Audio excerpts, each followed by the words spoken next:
Welcome to Freight and Commodity Talk. This is our third episode now, and I'd really like to welcome a very, very special person to me. This is Xavier The Life Coach. Xav is a life coach to celebrities, entrepreneurs, and for many corporate businesses. He has over 50,000 followers on Instagram, and he's transformed the lives of many and has helped improve loads of businesses, cultures. So welcome so much, Xav. Thank you for having me. And just for people listening in, for those who don't know, Xav has been my life coach for over 3 years now. He is the man who helped me really gain the confidence and self-belief to actually go and set up Fact, which is why I think this is so important. And then also another reason why I really wanted to bring Xav on is because I had a personal experience. Someone from our industry, Robert Byrne, sadly took his life at the start of lockdown, and he was a sensational broker. He was, one of the top billers in the market, and to the outside world, he had it all. But unfortunately, his mind wasn't in the right place. So with that, I feel this is a necessity to get well-being in the conversations. And Xav, thank you so much for joining us today. Glad to be here in person in Dubai. Yes, welcome back. I know you love it here. Correct. So can you tell just a bit of introduction about yourself, how you became a life coach, and just a bit more about you? Okay, so I've spent most of my my grown life in the entertainment industry, and I've worked in TV, media, in the music industry for some 30 plus years. And one of the things that I realized just from that culture is that how it looks and how it is a very different thing. And most people only cared about what it looked like,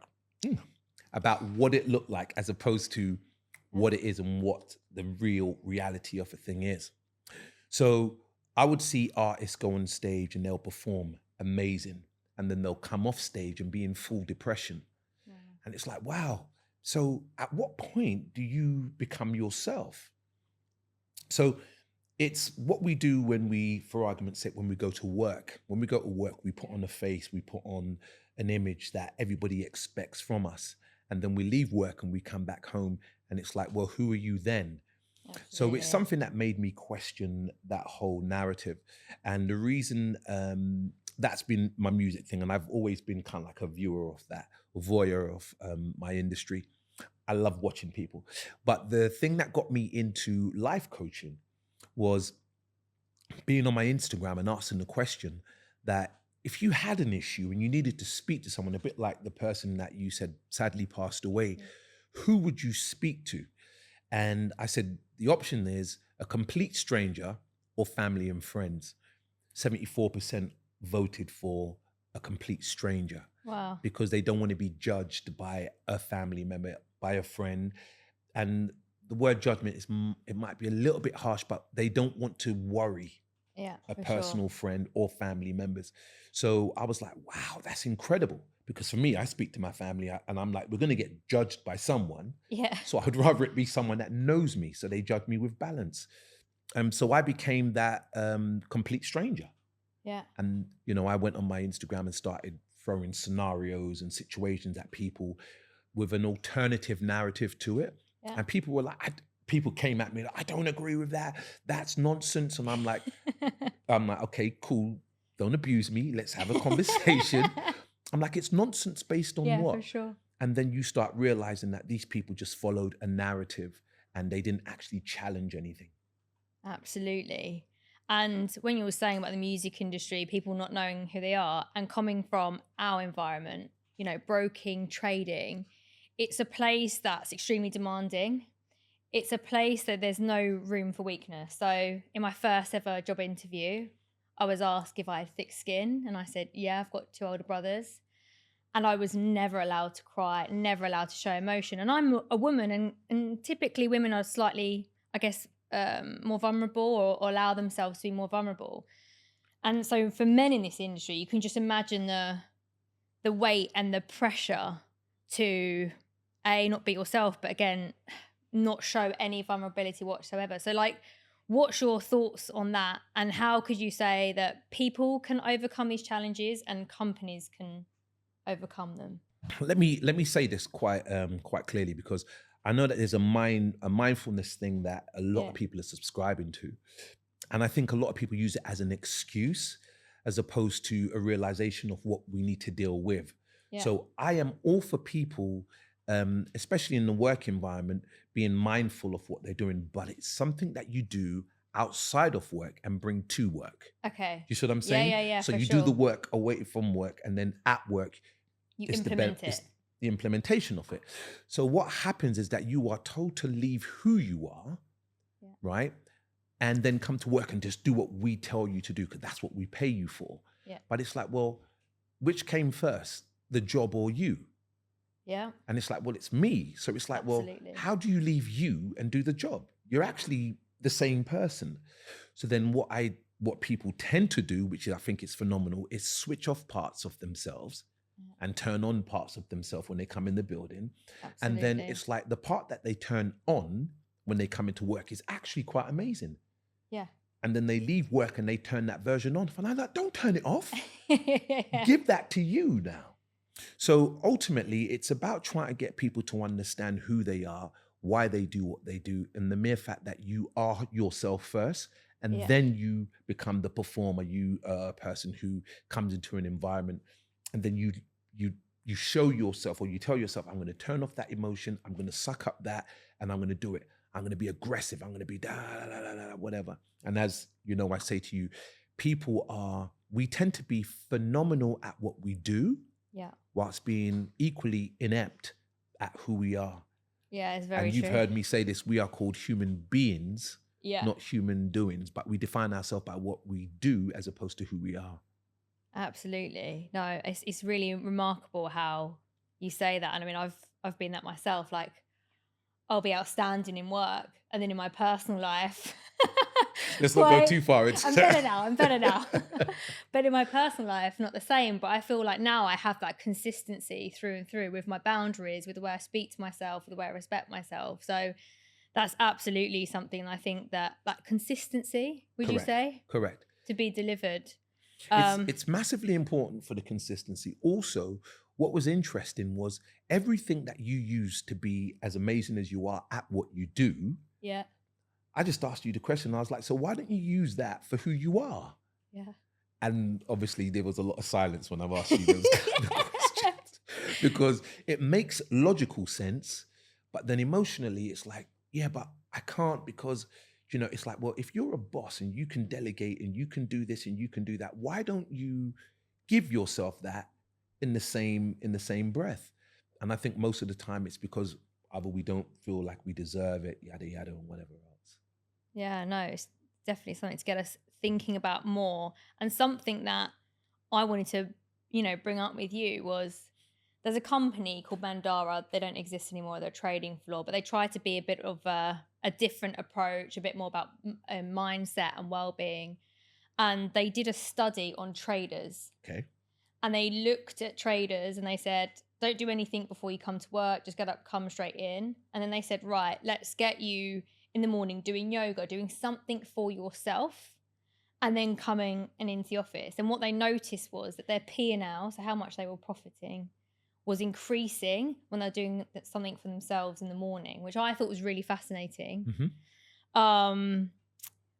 What is your thoughts on how taking that time for yourself, mindfulness, self-care, can benefit you in your professional working environment? Again, it's actually very basic how it works. You take you in order to do what you do, ultimately. Yeah. The more you give to you is the more you have to give. Yeah. It's a very simple concept. Yeah. So what happened, for argument's sake, there's a company that I was working with in Milton Keynes and back in London, in the UK. And the CEO, he's right-hand man, if you will, he wasn't performing properly. Yeah. And he was like, you've got to do this, you've got to be more assertive, and you've got to say this, and you've got to do whatever else. So he called me and he's like, I heard about you, I would like you to see my staff. And I was like, who would you like me to see in particular? And he goes, I want you to talk to this person. sat the person down, and I was like, hey, how you doing? I goes, how's home? How's family? Yeah. How's your friends? And the issue was nobody's ever asked him how he is Wow. within that capacity. And I asked him really, I mean, I asked 1 + 1 equals. Yeah. And when I asked that question, most people are like, 7? And I'm like, don't do that. Don't do that. You are an incredibly smart person for what they do, but who they are, it's like, I haven't thought about it. So when you get a company that says, right, come in and we're going to get you do mindfulness, it's like, wow. So I get to work my way into me and then into the company, which allows for them to see that me being the best version of me is important. Most companies, they don't really care about what you do outside. You best come here and perform. And the thing for me is this: when a company does that, I'm like, you're well within your rights. They pay you money to come and perform. Yeah. If it was for free, you wouldn't do it. So it's like, here, I'll give you money. I want you to perform. And everything outside of that, you're supposed to do. So I speak to the companies and say, okay, cool. Here's what makes it easier for the person to perform. The person, I say, here's what makes it easier for you to perform. But it's a dance both sides. So when you both meet, you do a perfect samba, as it were.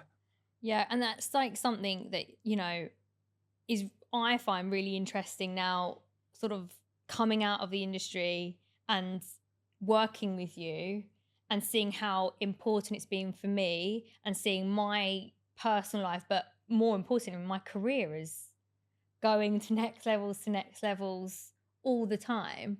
But in our world, I don't see any companies offering life coaching. We see counseling. So if someone goes through something traumatic, they'll go, oh, do you want to see a counselor? Right. And it's a bit like, I don't know, there's something I've gone through the situation actually with Rob. My old company said to me, do you need a counselor? And I was a bit like, no, like, I don't know. It just felt a bit like, not insincere, Yeah. but it was a bit like, that's protocol. We better offer it. Yeah. We don't actually see companies who have a practice in which life coaching is part of the culture, but like it's seen as something super positive, right? Like people are thriving from it. Businesses are seeing their employees not only in a better place in themselves, better mindset, but actually they're delivering more, right? Because pouring into themselves, and then when you pour into yourself, you can pour into everything else a lot better than, as you taught me. So like, this is something that I really want to push through to our industry, but how would you suggest people who own these businesses and companies to actually, and also get the brokers who maybe historically this may be seen as a bit like, it's a bit, I don't know, not uncomfortable for them or a bit pointless, or how do we get this implemented? Again, for argument's sake, I go back to the guy that I was talking about. I helped deal with his personal situation. He came back into the office. He was always late for work. He's always making excuses. I dealt with his mindset about his home situation. He came in, he was in, I went 2 months afterwards, 30 minutes earlier than everybody else. He became far more assertive. He was telling people to do what to do, when to do, how to do. Wow. And his productivity went through the roof. The company started making so much more money because he was able to delegate everything quicker. And he was able to work on things. So now he was doing his job and taking on other roles and pushing people to do their jobs better. So literally the profits went through the roof. And the guy, the CEO who called me, he was like, wow, the only problem is that I should have made it performance related, but I didn't. But obviously for next time, Sam. It went through the roof. So ultimately it should be a culture that people have understanding that the best version of a person allows them to be the best version for us. So who you are being allows for you to do more. And you say pouring into, I say overflowing into everything else. So once you pour into you, you're full, you overflow into everything else. So somebody who's, for argument's sake, with yourself, business, amazing. Personal life, we won't go into it. We delved into personal life, and then now your personal life, you now have far better balance. Absolutely. So then now all of a sudden you go home and there's no trauma. Yeah. It's actually happiness. So you're like, wait there. So I'm actually good on both sides. And you're like, yeah. So you go to work, and work is now able to benefit from the best version of you. Absolutely, yeah. Also from a confident version of you, because I think, again, when there was a certain time when you was being offered a certain deal, and I was like, don't take it. You did. And you were like, yeah, but it's so much better than what it was. And they offered me this, and it's now that. And I'm like, good. And the whole point of that exercise was you seeing people who offered you a small percentage, then changing when you refused them to offer you a much larger percentage. Yeah, they did. They came back. And then I was saying to you, now understand from this how much they see in you that you refuse to see in yourself. Yeah, one of the most poignant things that you said to me was that, Zoe, if someone's willing to invest that much in you, because they're going to believe they're going to get way more than what they invested in you back into them in return. Correct. That why can't you see that in you? And that actually really, and I remember specifically where I was on a walk in Leigh-on-Sea. I remember it, and I was like, oh, he's right. That was huge for you. It was huge. It was really, really huge. And funnily enough, the minute I actually set the boundary and said, no, I'm going to back myself, I'm going to go for this, I think I had 2 or 3 other companies come to me and approach me. I heard you've come out of broking. I've heard you walked away. You know, would you like to come and join us? And I was just like, nah, I've got to see where this goes now. And I've never looked back. And obviously I'm very grateful to you for that. And, you know, it's something that I just wish was, again, I say this again, but I wish everybody had a bit of you in their lives. I genuinely mean that from the bottom of my heart. That. And I think anyone I have recommended to them, anyway, their lives have benefited when they've gone with it and they've stuck with it. Yeah. And I actually think that when people are watching this, I think that the business owners are probably going to be the first people to say, actually, we should probably try this or implement this. My worry is that given it's very male dominated, which is something I obviously am proactively trying to change those gender ratios. But I think maybe like a lot of the brokers will kind of perceive life coaching as something as weakness or have a skewed view on it. And I actually don't know how, unless someone comes to me and says, look, I'm having a tough time in my life, I go, oh man, speak to Zab, he'll just clean you up, you'll be fine. But implementing this into culture, like how do we get particularly male brokers or traders to open up to this idea and, you know, and try it? The way how I plan on breaking that down is you start from the head and then it filters right through culturally through the business, and everything starts at the top. So what I've been doing is just speaking to CEOs, and we've been having a conversation, and through that conversation they've been like, okay, I've absolutely benefited from what this guy said. It's annoying because he's asked me some basic questions, and I think people conflate counseling and therapy and coaching, and they're not the same things. Coaching is basically, like, for argument's sake, I say this, Serena Williams, who was like, her and her sister, like the best tennis players in the world, they had a coach. Cristiano Ronaldo, who is the best, even though people say Messi, but they're both amazing. They both have coaches. The best people in the world have coaches. Now, it doesn't make the person who's coaching you better than you. And I think that's the issue. It doesn't mean that you are less than. It doesn't mean that you have issues, you have traumas. It's just that there's certain things, and I have a very specific narrative, which you know, I challenge your thoughts, which will facilitate you having a right mind. So ultimately, there's a lot of people that are phenomenal people, like yourself, who are smashing it at nearly every level in their life. And I'm like, okay, so what about this? And they're like, and I'm like, I asked you a question. And you know that there's only one rule that I have, is that you don't say 3 words. And those 3 words are? I don't know. Because most people if you ask them a question regarding their work, they Yeah. will reel whatever it is off. Quantum physics, quantum science, whatever it is, they are brilliant at it. But then you ask them about themselves, and then those three words come out. Why? Because we've become experts in what we do Yep. whilst ignoring who we are. And that's the narrative that I'm trying to flip. And when I speak to CEOs and when I speak to people like yourself who are startup companies, they're like, okay, cool. Well, I need to be the best for what I do. And I'm like, so what about who you are? And when they start seeing it and they see the benefits, which you obviously have, Yeah, for it's sure. like, no, everybody needs this. Everybody needs this. And 100%. yeah, and unfortunately, what I've realized very quickly is that all life coaches are not the same. They're not. No, they're not the not. same. I realize that, and I've had to distance myself from a lot of so-called life coaches. People ask me what my accreditation is for being a life coach, and I tell them quite simply, life. Yeah. That's it. Yeah. And this is something that's really true because we did a lot of years together, and I felt like you really initially helped me so much, obviously with the career, but the personal work probably needed the most work. And then you got to a point and I was like, oh, why don't I look to, people kept saying to me, why don't you get you've had a life coach, why don't you get a performance coach? So I was like, okay. I had one session with someone and I was like, when I get off a phone call with you, what happens next is almost instant. I implement whatever we talk about almost instantly. And I feel that actually really does boost my performance, right?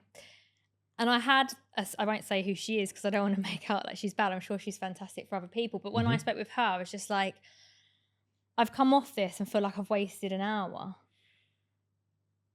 And it just wasn't right for me. So I definitely feel that, there is sometimes, it's not one answer for everyone. There is that. I had a quick question just regarding what we were talking about prior to that, about getting, companies to implement this. Yes. Question for you. If they forced it, would that be a good thing or a bad thing? I think it will be a good thing depending on the coach. Yeah. Because there's a lot of people that came to me that didn't want to come to me. There is a situation that I had very, very early on in my life coaching career. And this lady who was going through a very difficult relationship with her husband got referred to me and said that I could help. So I met this lady and spoke to her. And she goes, right, I need you to see my husband. Very well-to-do lady, lived in some very beautiful part of London. And her husband came to see me, and I didn't realize that this guy's a celebrity. Yeah. Like, he's a full-on multi-millionaire, very well-to-do career, illustrious career in music.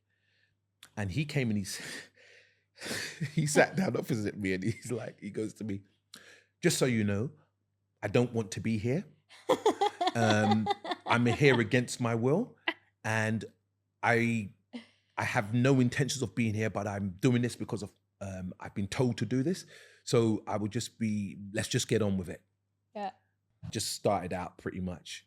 And I was like, I'm going to run out of the building. Yeah. I'm going to run because I'm not trying to be having a conversation with someone that doesn't want to be here. At the very end of the conversation, he stood up and he shook my hand and he said, congratulations. He goes, I really enjoyed that. Because what happens, what he thought was I was going to tell him, you're bad, naughty, naughty, naughty. All I did was just challenge what he was thinking and what he thought and how he felt about different things. And it looks different to everybody. 10 people come and see me, 10 people got different outcomes.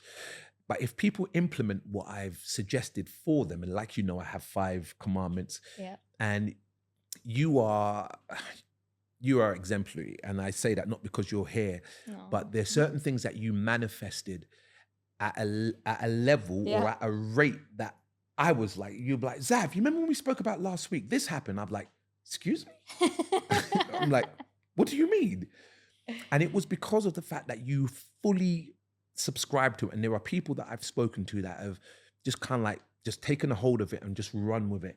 and the growth that they've experienced is very humbling for me, because I know what it means. I know what it means to have this. Now, let's be clear. Some people want money.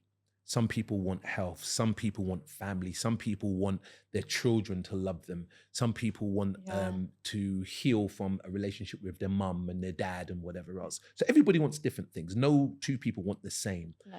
But the journey to that point is exactly the same. And it starts with you, me first. Oh, yeah, me first. I've learned that one now. I even implement that. So for people who are watching this, one of Zav's commandments, the first one is me first. Me first, then you. I now implement that in my business.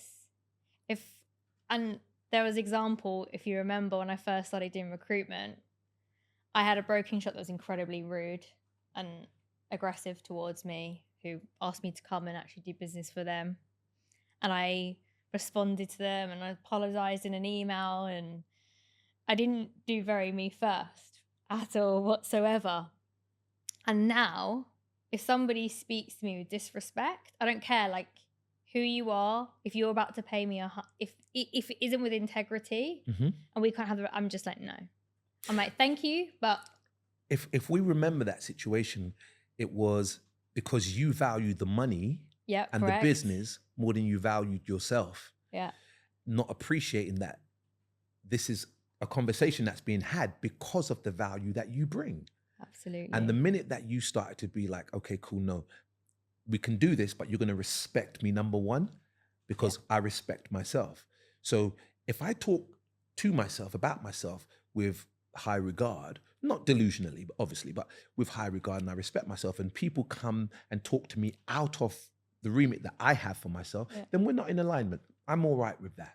But the minute that you held them accountable, because I think that's one of the things that people have to appreciate. I don't feel sorry for people. I empathize with them. And it's all about accountability. And if you can't hold yourself accountable, then what we're left with is excuses. Absolutely. And we can't, and I mean, why would you make excuses when you can make plans? And it's pointless, right? Because where do you grow from that? You don't, but the majority make excuses. Let's just be clear. Yeah. The majority do. If you want it, you'll find a way. If you don't, you'll find an excuse. Come on. So something I talk a lot on my LinkedIn about is feeling the fear and doing it anyway. It's a book I read when I was maybe 15 or 16. And, you know, I've always been quite a confident person, but still it was something I had to grow in, and my confidence had to build because I had to get past fear, right? And so so many people are controlled by fear. Yeah. How do you get people to overcome fear and build confidence? Firstly, I have to find out what fear is. I know what fear is. Yeah. But then I need to know what you can perceive fear to be. The acronym for fear is like false evidence appearing real. But then what happens is counselors and classically therapists and whatever else, they have their opinion and they have their clarification of what fear is, and they work on that. But if it's not yours, then I'm just giving you what I understand and not actually learning what you understand as fear. Yeah. Because there are people that are afraid of certain things, right? And then I'm like, but you pick up spiders. And they're like, yeah, I'm not bothered with spiders. But this I am bothered with. I'm like, okay, but in principle, it's the same. Huh? Yeah. So it's like, how are you doing this? So when you start realizing that most people have a fear of something because they don't understand it, it's alien to them, then you actually start breaking down what it is that they're trying to deal with and what it is that they're, it's the fear of the unknown a lot of the time.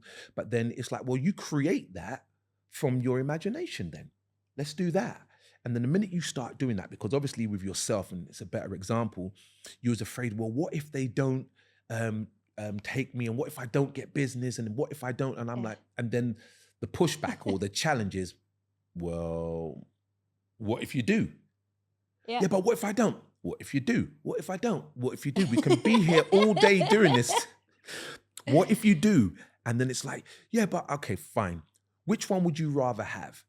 Negative or positive? You're like, positive. I'm like, okay, so whatever you feed grows, and whatever you ignore dies. And it dies because you're not feeding it simply. So then like Absolutely. the minute I get people to come out of this, look this way, now they're looking that way, and that's the way they're going. Where energy focus go, energy flows, and it's all these cliche sayings, but it's really simple. Yeah, absolutely. And it's something that I think women in particular, we're raised differently. So boys jump on things and then, they're kind of left to do it. And I think a lot of girls get treated with be careful. Growing up, I remember my first bonus wasn't quite what I wanted it to be. And I spoke to my mum about it, and she went, well, they really look after you. You're on better salary than everyone else. Don't rock the boat. Right? When I should have been told, go in that office, which I tell women now, if I feel they're being not treated fairly, I'm like, no, like speak up for yourself. But what I find so interesting is that so many of women in the industry are so afraid or have this fear that, if they put themselves out there, if they don't have everything on the job specification, they won't apply for the job. Whereas men are just applying to this like, oh, I've got 2 things on the job spec, but I'm confident, so I'm going to go for it. Whereas those guys are, wow, I've got 75% there, but not that. And I'm like, come on, like, let's go for it. But like, what's your viewpoint on that? Because I see it quite drastically, and I'm trying to take the work, my experiences, take what you've taught me, and I'm trying to now mentor and guide women in the industry to sort of, I'm not saying go out there and cause trouble, but I'm saying like just stand up for yourself, believe in yourself, ask for that pay rise, go for that job. If you're not happy with something, say it. Like, don't live in this fear. It'd just be interesting to sort of get your perception on how you see women varying from men. Yeah. And then maybe some more solutions. Or I was raised in a household where I have a mum and a dad, older brothers, sister who was the oldest, me being the youngest. I have 5 older brothers. My mum was a businesswoman before she met my dad. She met my dad and she became a housewife. So I've always had this beautiful, spectacular image of strong, go-getters as women. Now, for me, it's a situation where if it's in a woman, you can pull it out. If it's not, then you have to instill it. You have to put it in. Yeah. And then once you've put it in, you have to allow it for it to grow. So what you're trying to do, for argument's sake, you can see the potential in the woman, but they can't see it in themselves. So what you're trying to do is to feed that potential. But then whilst the potential is being fed, they're having to deal with the stress and the fear and the doubt and the lack. When I told you about your potential, what I had to get you through was your doubt. Absolutely, yeah. The reason why I knew it would be doable for you is because of your upbringing, because you was raised around men, and because you're not intimidated by men. It was fine. There's a lot of women who are intimidated by men that, they struggle with that. I don't see men and women as equal. I don't believe we're equal. Okay. We all have our strengths. We all have our weaknesses. I see no 2 people as equal. Right? Because we have our strengths and we have our weaknesses. That's why you have bosses. That's why you have workers. That's why you have people who are earning more than other people, because they are just like animals when it comes to it. I'm going to focus and I'm blah, blah, blah. They take on information quicker. You pay people more because of the fact that it takes them less time to do a job. Yeah. So we're not equal. Even though people say we're all equal, it's like, actually we're not. And that's actually okay. We're different creatures. Absolutely. It's fine. But in this PC world, you have to, nowadays, it's gone crazy and it's not beneficial. Yeah. So when you start speaking to women who are strong and they're powerful, it's like, okay, you have the capacity to do that. That's beautiful. But your femininity is also a superpower. Absolutely, yeah. So you can be in that environment and then get pretty much what you want. And it's kind of manipulation, but it's a beautiful thing. Whereas where I say to women, if you stand in your superpower, right? Yeah. And you act a certain way and you do a certain thing, you get what you want. Men, I say to them, you don't have to be aggressive. You can just actually stand in your truth, relax. You can say to a person, I don't like you. And the reason why I don't is X, Y, and Z. And that person get information. Or you can shout and scream, and what that person gets is aggression. They get negative energy, but there's zero information exchanged. So I'm just Yeah. like, what do you want them to have? Absolutely. And I think that's something that you would probably have quite an individual approach if going into businesses, just depending on the person themselves. But just if you get it right, you know, you could see the whole company across the board really leveling up, right? And the other part of that is, there's another conflict in the industry. So when I first started work, Mm-hmm. your work ethic had to be like nothing I've ever known. And I'm actually really grateful to it, because I'm often commented on by people about my work ethic Yeah. and how much energy and effort I put into everything. And that's because it was instilled in me almost in a very aggressive way. Mm-hmm. You need to be the first one on the desk as a junior, and you need to be the last one out. Mm-hmm. You need to, I remember going to go for a lunch break, right, when I first started, and my head desk was like, where are you going? I was like, I'm just gonna go out and meet my friends for lunch. He was like, you what? What's that? He was so shocked that I was going to take a lunch break. And obviously in a derivatives market, I understand that if you leave your desk for an hour, you can miss trades and Correct. Absolutely. whatever else. But it was really instilled in me, unless you were in hospital on your deathbed, Mm-hmm. you better be out. I don't care how late you were out. I don't care what condition you're in. And the industry is really built on that work ethic and drive. It's also very much built on you earn your stripes, you earn your credit, and then you get what you deserve. Now, that's how it's been built.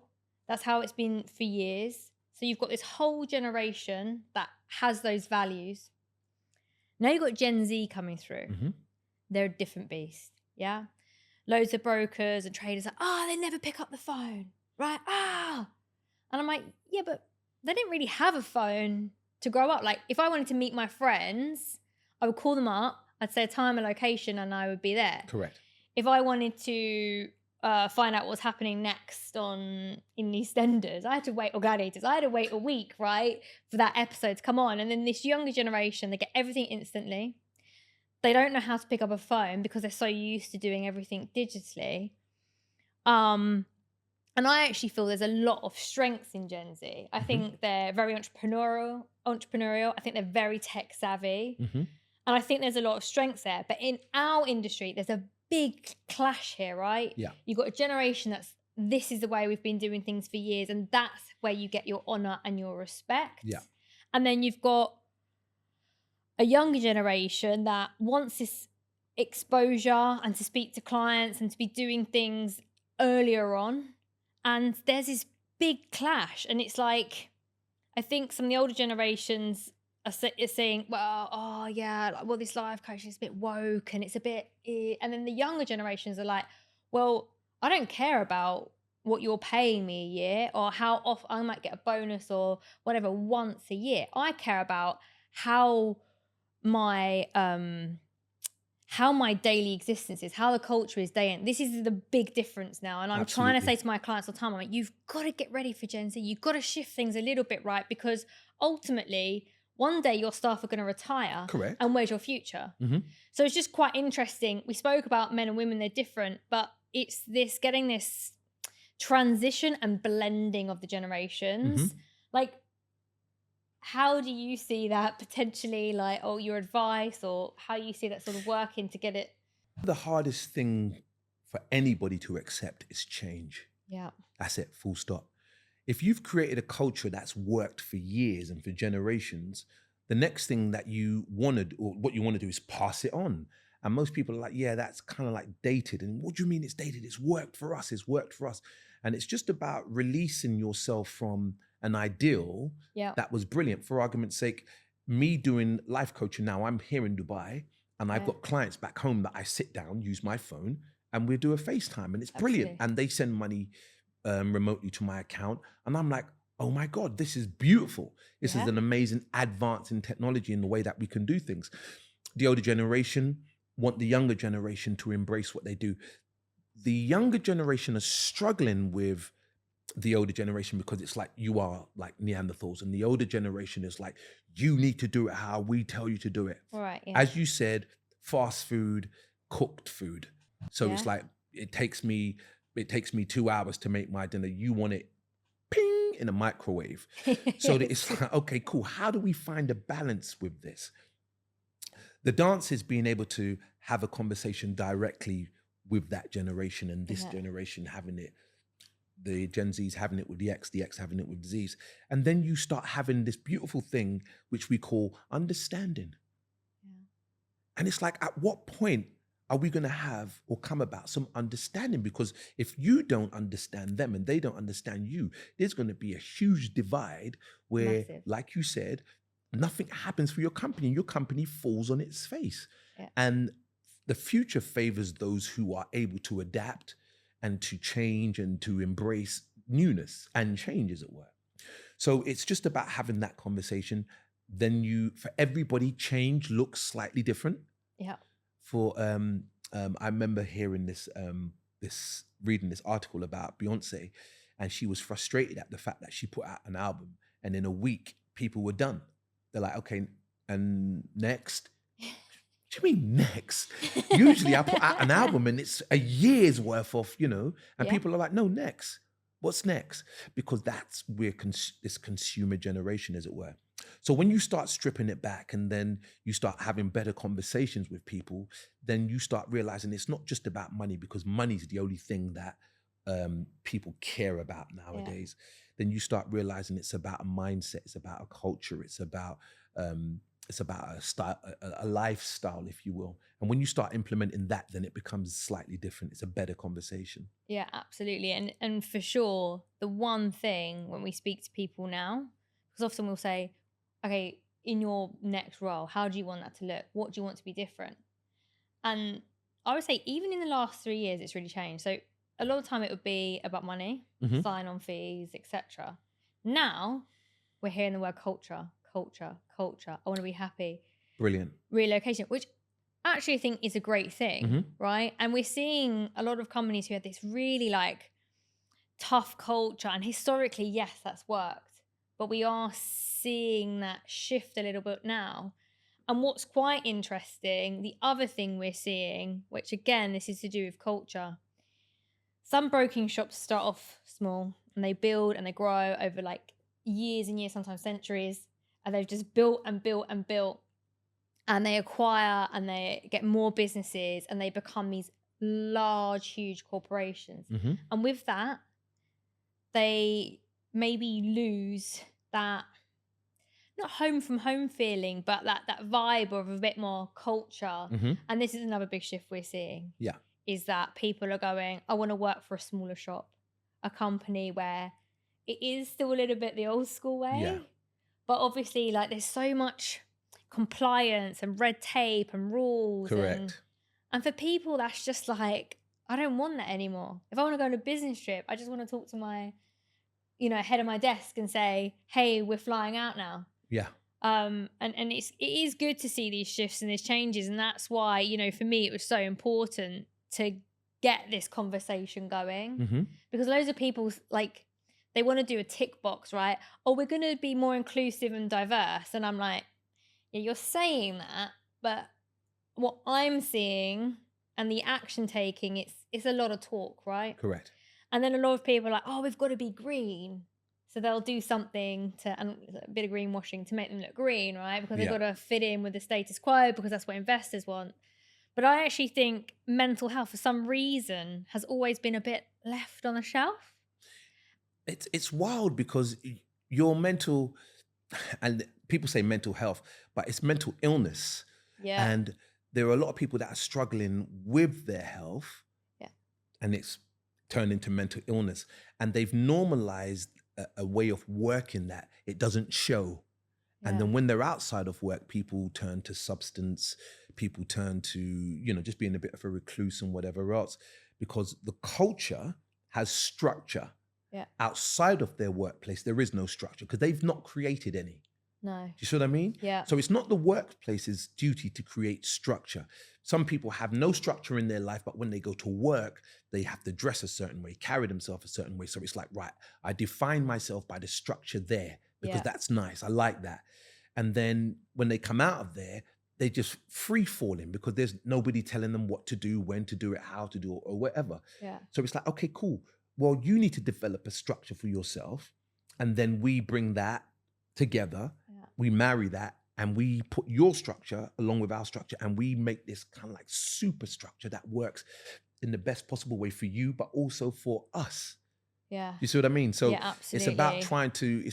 trying to marry that. But how do you give a person structure that hasn't got any?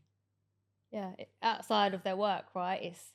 But you can, because you can implement these things that you're helping people from their work side of life. And I know you were saying earlier, it's actually not the responsibility necessarily of the company, but it's something that I feel is something we should be talking about. And maybe it should be part of. I know it's not your responsibility, but maybe it could be, right? Because ultimately you're going to have some benefit from it.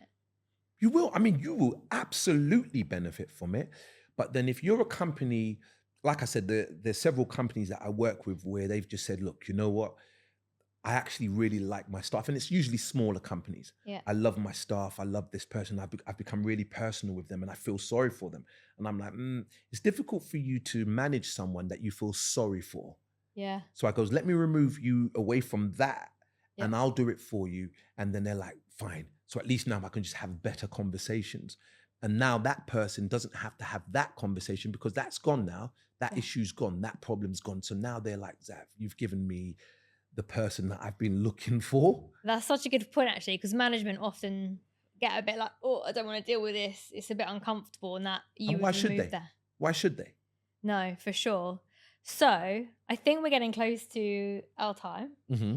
If anybody is watching this and feels it's something they would like to inquire about or learn a bit more and maybe even trial to see, obviously, I mean, I hope people have seen the growth in my career in the last few years as an example. Yes. And it's something that I'm often speaking about, given my situation, my experience with Rob, how I think it's really important in the industry, particularly even for men, because I feel like they don't have that space to be as vulnerable as women can be. And I want to see women become more confident. There's loads of areas in which I want to see things improve. How do people, I mean, I got your WhatsApp number from someone and I'm sure you don't want a lot of people WhatsApping you. So, not. okay, so what's the process if a company or even individuals, because I have entrepreneurs who follow me and people with small businesses and startups, if they want to reach out to you, like what's the best way to do this? So via my website, xtlc.co.uk, Yeah. Xavier The Life Coach.co.uk. That's the best way. Or via my Instagram, which is Xavier The Life Coach. And on there, I just kind of like do this thing where I call my morning minute message. And I just speak about different things and just different narratives and challenges and whatever else. And I think people get a feel for me and appreciation for what I do. I've had people that's been following me for 6 years, 5 years, and that have just reached out to me. Wow, and they've okay. like, you've helped me. I've had people on my website, there's testimonials on there, people that have been in therapy for like 21 years. And then I've been speaking to them for 3 months and they've been like, I'm good. Literally, Yeah. I'm healed, I'm fixed type thing. And what's very important for me is accountability. Number one, you're not gonna come away from me just feeling good about everything initially. You're gonna feel challenged. Yeah, You for will sure. feel challenged. I will come up against pretty much every narrative I that know you've been that you've been taught, and it's gonna be like it doesn't make sense. And I'm not making it complicated. Other people can complicate it. I spoke to a client yesterday for the first time, and I said, I'm going to give you 3 months worth of conversation in 90 minutes. I hope you're listening. And this person sat down and it was like, this is overwhelming because you've dealt with so many areas of my life in such a short space of time. Why do you do that? Because you could have stretched that out over a longer period of time and made more money. And I said, because it's not about money for me. No. It's about purpose. It's about passion. And you can never pay me enough money. I have some clients that are multimillionaires. They're like, Xavier, you don't charge enough. You're really cheap. And I'm like, okay, cool. What should I charge? What do you mean? What price for happiness? And they're like, okay. And I'm like, there you go. So it's not about money for me. Obviously, I charge because it's what I do, but it's about purpose. Yeah. So if somebody's looking to talk to me or looking to reach out for me via my Instagram, via my website, I'm here to serve.